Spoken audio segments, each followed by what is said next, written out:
ಟ್ರಂಪ್ನ board of piece ನಿಜಕ್ಕೂ ಶಾಂತಿಗಾಗಿಯೇನಾ? ಪಾಕಿಸ್ತಾನ ಸೇರಿದ ಈ ಪೀಸ್ ಬೋರ್ಡ್ಗೆ ಭಾರತ ಸೇರುವುದೇ? ಇತ್ತೀಚೆಗೆ ಅಮೆರಿಕದ ಮಾಜಿ ಅಧ್ಯಕ್ಷ ಡೊನಾಲ್ಡ್ ಟ್ರಂಪ್ ಆರಂಭಿಸಿದ ಬೋರ್ಡ್ ಆಫ್ ಪೀಸ್ ಎಂಬ ಹೊಸ ವೇದಿಕೆಯ ಮೊದಲ ಸಭೆ ನಡೆಯಿತು. ಈ ಸಭೆಗೆ ಒಟ್ಟು 19 ದೇಶಗಳ ನಾಯಕರನ್ನು ಟ್ರಂಪ್ ಆಹ್ವಾನಿಸಿದ್ದರು. ಇಲ್ಲಿ ಗಮನಾರ್ಹ ವಿಷಯ ಏನೆಂದರೆ, ಈ ಸಭೆಗೆ ಪಾಕಿಸ್ತಾನವೂ ಭಾಗವಹಿಸಿದೆ. ಪಾಕಿಸ್ತಾನದ ಪರವಾದಿ ಆಸಿಫ್ ಮುನೀರ್ ಮತ್ತು ಶಹಬಾಜ್ ಶರೀಫ್ ಹಾಜರಿದ್ದರು. ಇದಕ್ಕೂ ಜೊತೆಗೆ ಜಗತ್ತಿನ ಹಲವಾರು ದೇಶಗಳು ಅಷ್ಟಾಗಿ ಗುರುತಿಸದಿರುವಂತಹ ಕೆಲವು ರಾಷ್ಟ್ರಗಳ ನಾಯಕರು ಇಲ್ಲಿ ಭಾಗವಹಿಸಿದ್ದರು.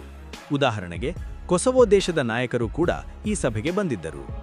ಒಟ್ಟಿನಲ್ಲಿ ಈ ಸಮಿಟ್ ನೋಡಿದಾಗ ಒಂದು ವಿಷಯ ಸ್ಪಷ್ಟವಾಗುತ್ತದೆ. ಇಂದಿನ ದಿನಗಳಲ್ಲಿ ಅಮೆರಿಕದ ಅಂತಾರಾಷ್ಟ್ರೀಯ ಇಮೇಜ್ ಎಷ್ಟು ಹದಗೆಟ್ಟಿದೆ ಎಂಬುದನ್ನು ಇದು ತೋರಿಸುತ್ತದೆ. ಸ್ನೇಹಿತರೆ, ಇಲ್ಲಿ ನೀವು ನೋಡಬಹುದಾದಂತೆ ವೈಟ್ ಹೌಸ್ನ ಅಧಿಕೃತ ಟ್ವೀಟ್ ಒಂದರಲ್ಲಿ ಹೇಳಲಾಗಿದೆ, ಡೊನಾಲ್ಡ್ ಟ್ರಂಪ್ ಅವರು ಬೋರ್ಡ್ ಆಫ್ ಪೀಸ್ ಚಾರ್ಟರ್ಗೆ ಸಹಿ ಹಾಕಿದ್ದಾರೆ ಮತ್ತು ಇದನ್ನು ಅಧಿಕೃತವಾಗಿ ಒಂದು ಅಂತಾರಾಷ್ಟ್ರೀಯ ಸಂಸ್ಥೆ ಎಂದು ಘೋಷಿಸಲಾಗಿದೆ. ಅಂದರೆ ಈಗ ಬೋರ್ಡ್ ಆಫ್ ಪೀಸ್ ಒಂದು ಫಾರ್ಮಲ್ ಇಂಟರ್ನ್ಯಾಷನಲ್ ಆರ್ಗನೈಸೇಷನ್ ಆಗಿದೆ. ಇಲ್ಲಿ ಅದರ ಲೋಗೋ ಕೂಡ ನೀವು ನೋಡಬಹುದು ಮತ್ತು ಟ್ರಂಪ್ ಅವರು ಇದರ ಚೇರ್ಮನ್ ಆಗಿದ್ದಾರೆ. ಚಾರ್ಟರ್ ಈಗ ಸಂಪೂರ್ಣವಾಗಿ ಜಾರಿಗೆ ಬಂದಿದೆ ಎಂದು ಘೋಷಿಸಲಾಗಿದೆ. ಆದರೆ ಇಲ್ಲಿ ಒಂದು ಬಹಳ ಮುಖ್ಯವಾದ ವಿಷಯ ಗಮನಿಸಬೇಕು. ಹಿಂದೆ ನಿಂತಿರುವ ನಾಯಕರಲ್ಲಿ ಒಬ್ಬರು ಕೂಡ ಪ್ರಮುಖ ಅಥವಾ ದೊಡ್ಡ ದೇಶದ ನಾಯಕರು ಅಲ್ಲ. ಹೌದು, ಕಾಗದದ ಮೇಲೆ ನೋಡಿದರೆ 19 ದೇಶಗಳು ಈ ಸಭೆಯಲ್ಲಿ ಭಾಗವಹಿಸಿವೆ ಮತ್ತು ಒಟ್ಟು 35 ದೇಶಗಳು ನಾವು ಜಾಯಿನ್ ಆಗುತ್ತೇವೆ ಎಂದು ಹೇಳಿವೆ. ಆದರೆ ಇಲ್ಲಿ ಯಾವುದೇ ಮೇಜರ್ ಪವರ್ ದೇಶಗಳು ಇಲ್ಲ.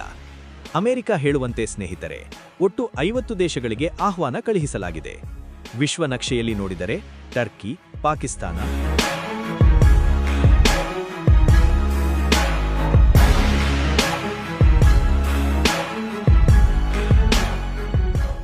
ಇಂಡೋನೇಷಿಯಾ, ಕೆಲವು ಮಧ್ಯ ಏಷ್ಯನ್ ರಾಷ್ಟ್ರಗಳು, ಸೌದಿ ಅರೇಬಿಯಾ ಮತ್ತು ಅರ್ಜೆಂಟೀನಾ ಇವು ಟ್ರಂಪ್ ಅವರ ಪ್ರಸ್ತಾಪವನ್ನು ಒಪ್ಪಿಕೊಂಡಿವೆ.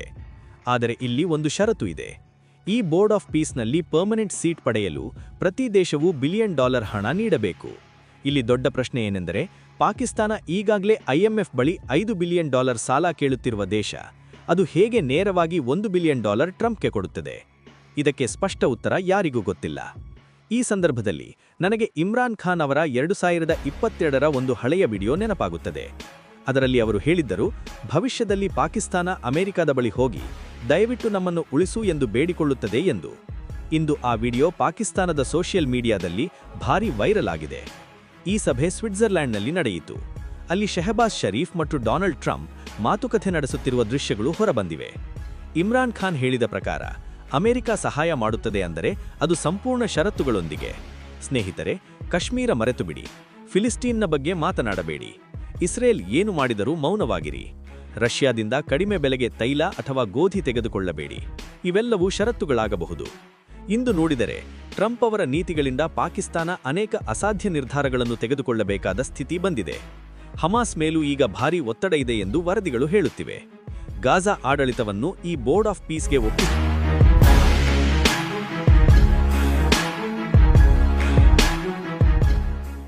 ಎನ್ನಲಾಗುತ್ತಿದೆ. ಇನ್ನು ಇತರ ದೇಶಗಳ ಬಗ್ಗೆ ಮಾತನಾಡಿದರೆ ರಷ್ಯಾ, ಚೀನಾ ಮತ್ತು ಭಾರತ ಈ 3 ದೊಡ್ಡ ರಾಷ್ಟ್ರಗಳು ಈಗಲೂ ನಾನ್ ಕಮಿಟಲ್ ಆಗಿವೆ. ಯುಕ್ರೇನ್ ಕೂಡ ಇನ್ನೂ ಸ್ಪಷ್ಟ ನಿರ್ಧಾರ ತೆಗೆದುಕೊಂಡಿಲ್ಲ. ಆಸ್ಟ್ರೇಲಿಯಾ, ಜಪಾನ್, ಆಫ್ರಿಕಾ ಪ್ರದೇಶ ಇವರಿಗೆ ಇನ್ನೂ ಆಹ್ವಾನವೇ ಹೋಗಲಿಲ್ಲ ಎಂದು ಹೇಳಲಾಗಿದೆ. ಇಲ್ಲಿ ಒಂದು ದೇಶ ಮಾತ್ರ ಸ್ಪಷ್ಟವಾಗಿ ಹಿಂದೆ ಸರಿದಿದೆ, ಅದು ಕೆನಡಾ. ಕೆನಡಾ ಹೇಳಿದ್ದು, ನಾವು ಯಾವುದೇ ಬೋರ್ಡ್ನಲ್ಲಿ ಕುಳಿತುಕೊಳ್ಳಲು $1 ಬಿಲಿಯನ್ ಕೊಡಲ್ಲ ಎಂದು. ಹೊಸ ನಾಯಕ ಮಾರ್ಕ್ ಕಾರ್ನಿ ಅವರ ನೇತೃತ್ವದಲ್ಲಿ ಕೆನಡಾ ಈಗ ಟ್ರಂಪ್ಗೆ ನೇರವಾಗಿ ಉತ್ತರ ಕೊಡುತ್ತಿದೆ. ಚೀನಾವನ್ನೇ ಹೆಚ್ಚು ನಂಬಿಕೆಯಸ್ಥ ಪಾಲುದಾರ ಎಂದು ಕೆನಡಾ ಹೇಳಿರುವುದು ಅಮೆರಿಕವನ್ನು ಕೋಪಕ್ಕೆ ತಳ್ಳಿದೆ. ಫ್ರಾನ್ಸ್, UK, ಸ್ಪೇನ್ ಕೂಡ ಈ ಬೋರ್ಡ್ ಆಫ್ ಪೀಸ್ ಅನ್ನು ಸ್ಪಷ್ಟವಾಗಿ ತಿರಸ್ಕರಿಸಿವೆ. ಫ್ರಾನ್ಸ್ ಹೇಳಿದ್ದು, ಇದು UN ಚಾರ್ಟರ್ಗೆ ವಿರುದ್ಧ ಎಂದು.